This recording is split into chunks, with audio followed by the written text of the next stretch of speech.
हमारी next poem है Amanda, जिसको लिखा है रॉबर्ट क्लेन ने। तो इस पोयम की थीम क्या है? अमेंडा की जो मम्मी अमेंडा को चिल्लाते रहती है, अमेंडा ऐसे मत करो, वैसे मत करो, ये मत खाओ, वो मत खाओ। तो अमेंडा क्या करती है?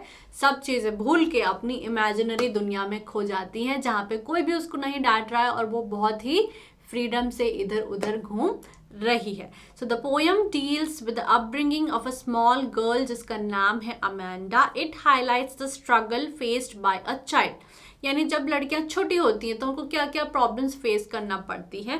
The poet wants to convey the message that a child should never be denied freedom and space, यानी हर बच्चे को अपनी एक फ्रीडम और स्पेस देना चाहिए, उनको कॉन्स्टेंटली डांटना नहीं चाहिए। Amanda is being prepared to be acceptable in society by her mother, लेकिन एट द सेम टाइम उसकी जो मदर है वो अमेंडा के लिए काफ़ी ज़्यादा वरीड है।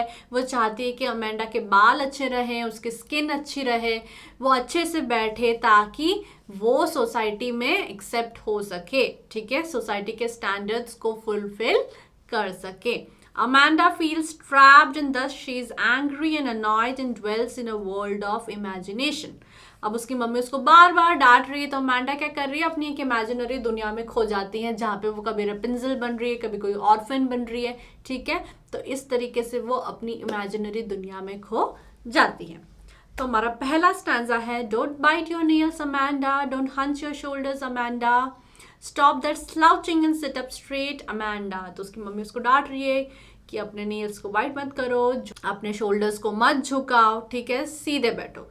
तो हंच का मतलब होता है bending the upper portion of the body.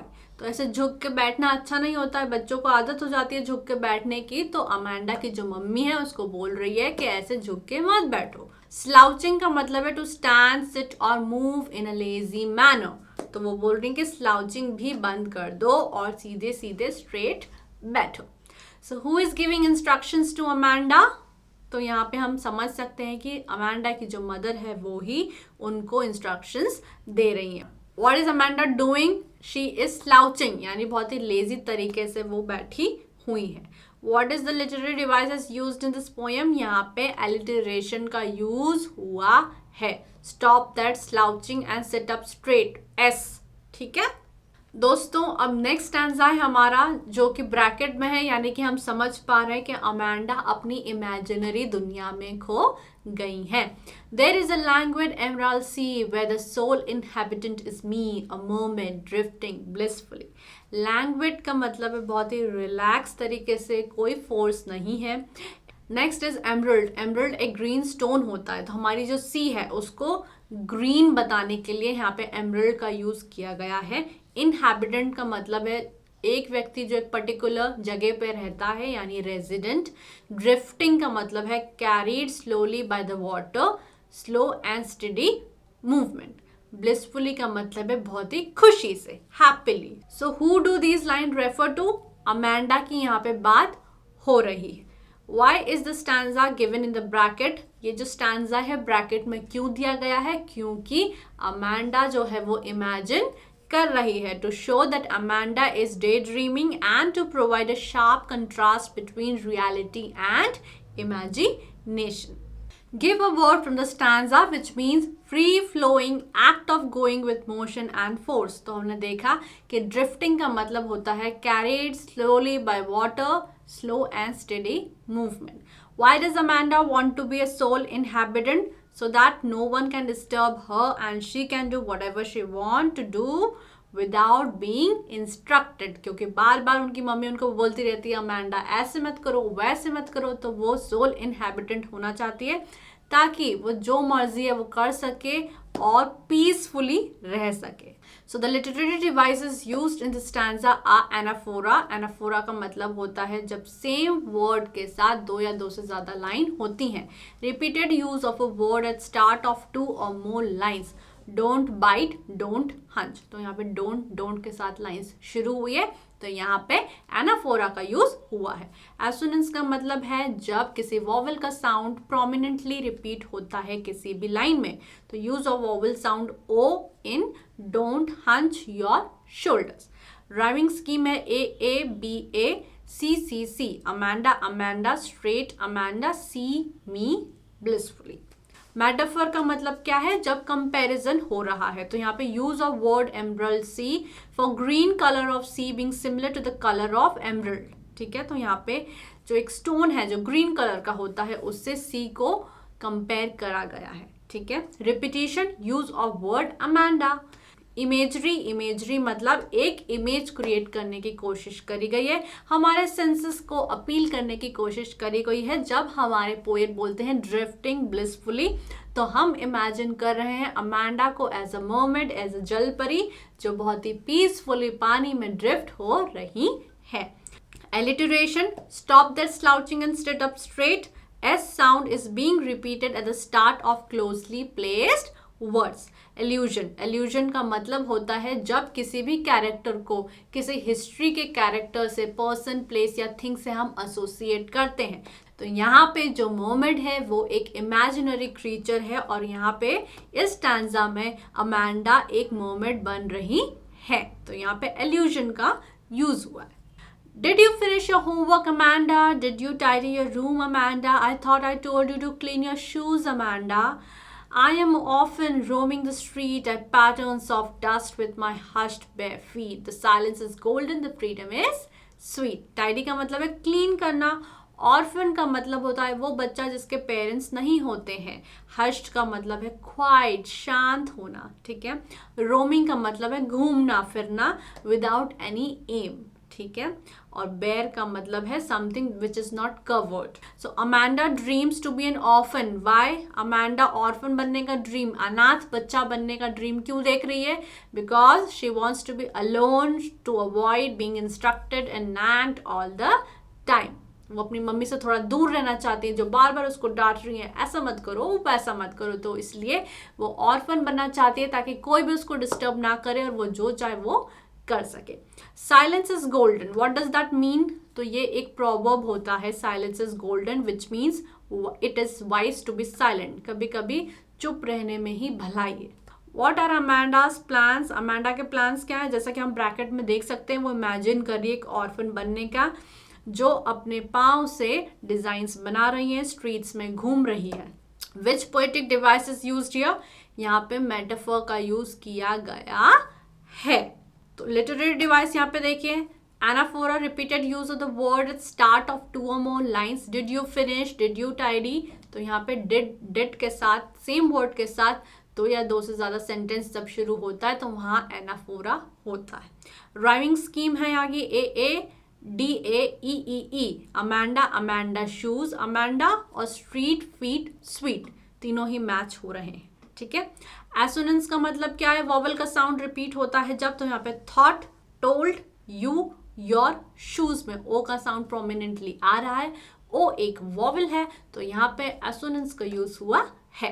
Repetition, use of word Amanda, तो पूरे ही स्टैंजा में अमांडा अमांडा अमांडा बोला गया है, तो यहाँ पे रिपीटेशन हुआ है। मेटाफोर, मेटाफोर का मतलब क्या होता है? जब कंपैरिजन करा जाता है और लाइक या फिर एज का यूज नहीं होता है तो मेटाफर होता है। तो यहाँ पे साइलेंस इज गोल्डन, तो यहाँ पे साइलेंस को क्या बोला है कि साइलेंस बहुत ही गोल्डन है। तो silence is said to be glorious like golden colour.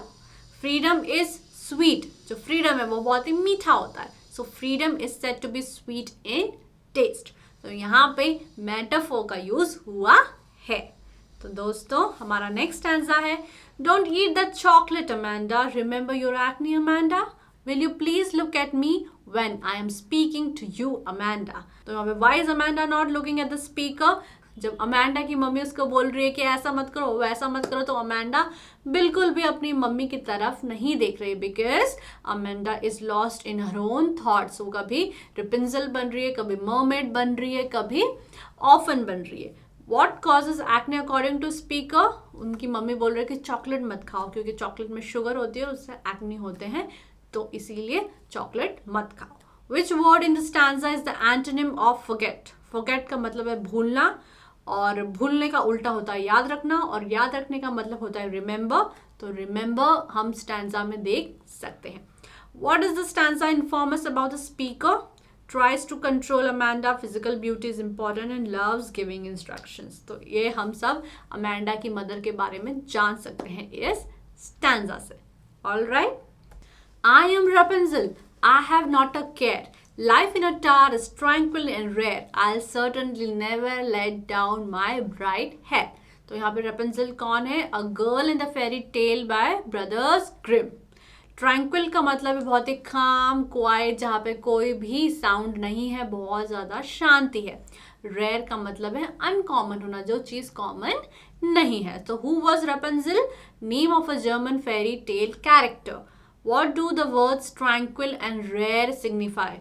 तो हमारी जो अमेंडा है, उनकी मम्मी उनको बार बार बोलती रहती है ऐसे मत करो वैसे मत करो, लेकिन यहाँ पे टार में जो रेपेंजिल है वो तो अकेली रहती है. ठीक है, उसको कोई भी बोलने वाला नहीं है, डांटने वाला नहीं है, इंस्ट्रक्ट करने वाला नहीं है, तो वो काफ़ी पीसफुल वहाँ पे फील कर रही हैं. All right. Why these lines are bracketed? Bracket में क्यों है? Because this is not in reality. वो इमेजिन इसको कर रही हैं to show Amanda's imagination. Synonym of word surely. Surely का मतलब क्या है? सर्टनली. ठीक है, तो सर्टनली हम इस स्टैंजा में देख सकते हैं जब वो बोल रही है I'll certainly never let down my bright hair. Explain. I have not a care, absolute freedom and no annoying or worry. तो उनको बहुत ज़्यादा फ्रीडम है यहाँ पर. So what are the literary devices used in this stanza? Allusion. Allusion का मतलब क्या है? जब भी कोई पर्सन को हम रिलेट करते हैं किसी हिस्ट्री के पर्सन, प्लेस या कैरेक्टर के साथ, तो यहाँ पर use of famous fairy tale character Rapunzel का यूज हुआ है, जहाँ पे हमारी जो अमेंडा है वो रेपेंजिल बनना चाहती हैं. तो जब भी किसी हिस्ट्री की पर्सन, प्लेस या थिंग से हम एसोसिएट करते हैं, वहाँ पे एल्यूजन का यूज करते हैं. एसोनेंस का मतलब क्या है? वोवल का साउंड प्रोमिनेंटली होना. So will you please look at me when I am speaking to you में ई और ओ का साउंड खुल के आया है. All right. कॉन्सोनेंट्स का यूज हुआ, use of sound R. I am Rapunzel, I have not a care. र, आर. ब्राइट हेयर में भी आर, तो यहाँ पे कॉन्सोनेंट्स का यूज हुआ है. Repetition. Repetition of the word Amanda. All right. हमारा लास्ट स्टैंजा है Stop that sulking at once, Amanda. You are always so moody, Amanda. Anyone would think that I nagged at you, Amanda. Sulking का मतलब है to be in bad mood. जो Amanda है, उनकी mother बोल रही हैं कि ऐसे सल्किंग मत करो, ऐसा लगेगा कि मैं तुमको डांटती रहती हूँ, लोग समझेंगे कि मैं तुम्हें हमेशा ही डांटती रहती हूँ. मूडी का मतलब है अनस्टेबल होना, मूड बार बार चेंज होना, और nagged का मतलब है इरिटेट करना. All right. So how does the speaker describe Amanda? Sulking and moody. हमेशा ही बैड मूड में रहती है और मूड भी स्टेबल नहीं होता है. Literary devices used in this stanza are alliteration. Stop that sulking. S का साउंड जो है वो रिपीट हो रहा है. Repetition. Use of word Amanda. Rhyming scheme है A A H A. Amanda, Amanda, you, Amanda.